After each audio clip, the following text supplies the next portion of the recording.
Now we're going to take and we're going to put this on the four-wheeler. And if you guys have questions, make sure and leave those in the comments below. If this video has been helpful, make sure you like and subscribe.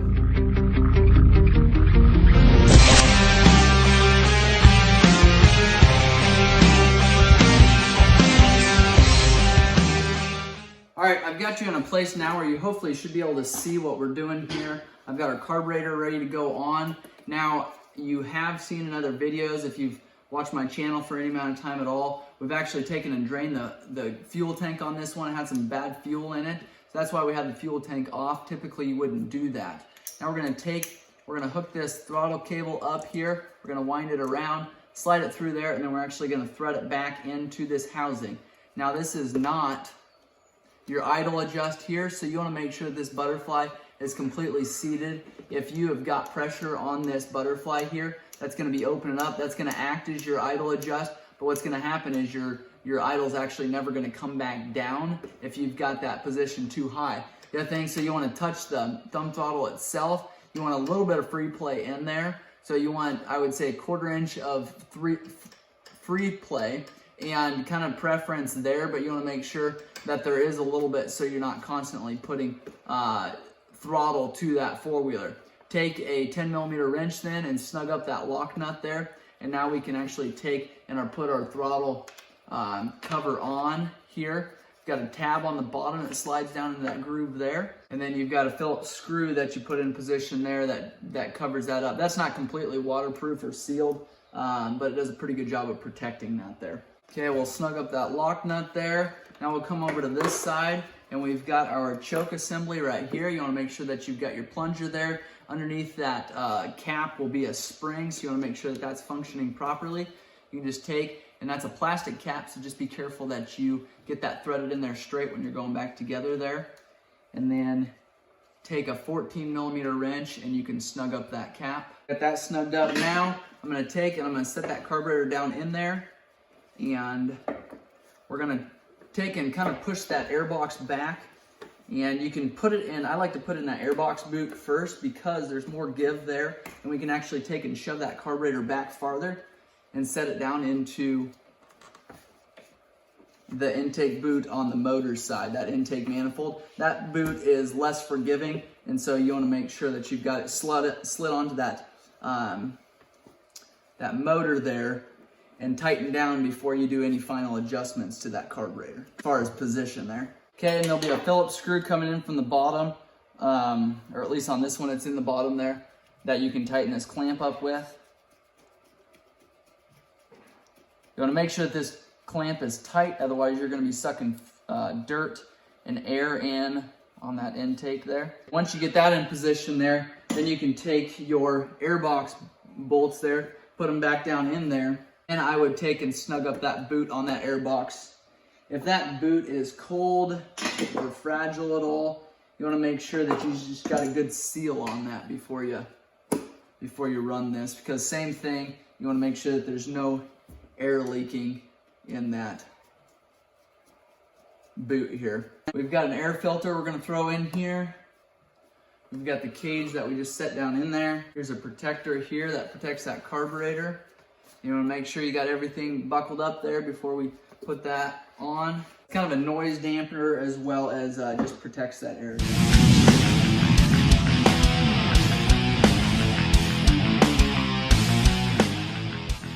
We've got our fuel tank that we set here.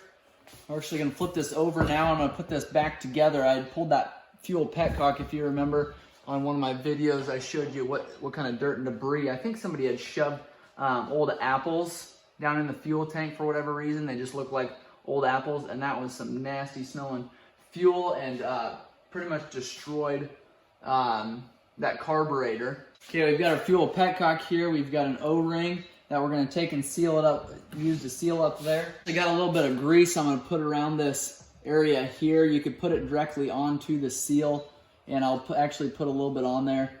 That just kind of helps that sit into place there. If you've got a dry spot on that seal or on that tank there, that just helps it seal. It also kind of helps it hold into place there. I'm going to set that fuel petcock right on there. And then we've got a couple spacers. You want to make sure that those are in position there.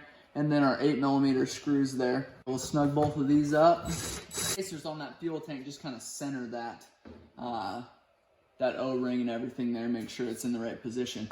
Now I'm gonna set this back on the four-wheeler. Now before I go completely all the way down, I'm actually gonna take my fuel line here and run it as long as we need to run it there. I'm gonna put a new fuel filter in there. I've got some fuel line here that I'm gonna use. I'm gonna take the clamps off of the old line because those clamps are still good. Make sure it's cleaned off. Make sure you got a big enough fuel line. Sometimes what I've seen is people will try to put too small of a line on there. Well, then what happens is they try to push it on and it'll actually crack that fuel line, and then it'll start leaking right off the bat before you even get the four-wheeler running. So take and run that down into place there. Okay, this is a damper, just kind of keeps things from rattling. It actually sits underneath of the fuel tank, just like this. Kind of wraps around here. I don't know that it's completely necessary, but we've got it again, so let's put it on. There's actually little tabs on either side of your frame to hook that on. And there's also rubber straps, and I'll show you on that side there. Here's the tab on the frame for this piece. Kind of helps hold that fuel tank into place there. And then you've got your strap that'll sit right there. You also have some bolts up front there that you want to get into place there. All right, we're going to put some fuel in the fuel tank. Before we get too far, we're just going to make sure we're getting fuel down, as we had quite a bit of debris in that fuel tank before. So we got the fuel in it now, and I'm going to actually put this air filter on before we get too terrible far.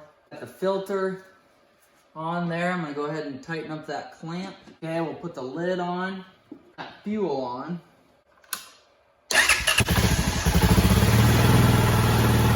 Probably will need to adjust that idle some.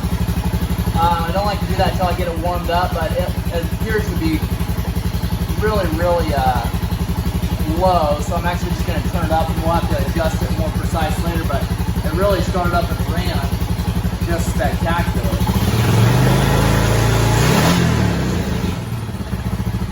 So look at that. Good running four-wheeler. So that's a carburetor that we've gone through completely clean. Just so you can hear me, I'm going to shut that off. We'll fire it up and get it going again here in a little bit once we get all the plastics back on. And we'll take it for a little drive. Just double checking, make sure there's no leaks in there. I'm going to go ahead and put that top cover on the fuel tank here. Before I do that, actually, I remember we've got two screws on the front of that fuel tank. That'll be easier to do those now. All right, now we can take and slide this cover on. Got a couple tabs that we're going to have to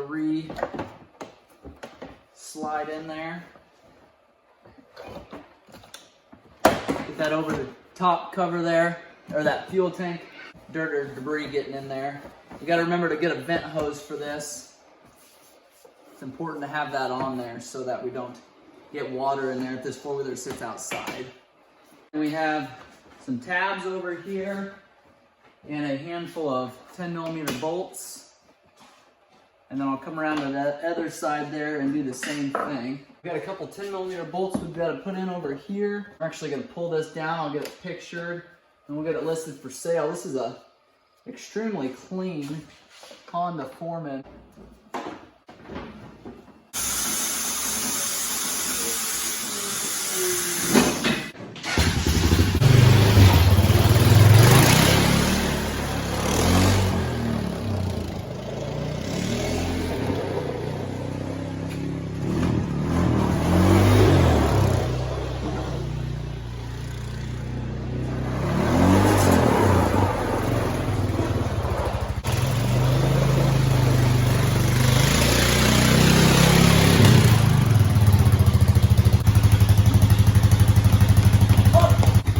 All right, we've got this Honda Foreman 450 ES. It's electric shift, obviously electric start. Running good, no issues there. Tires are in great shape.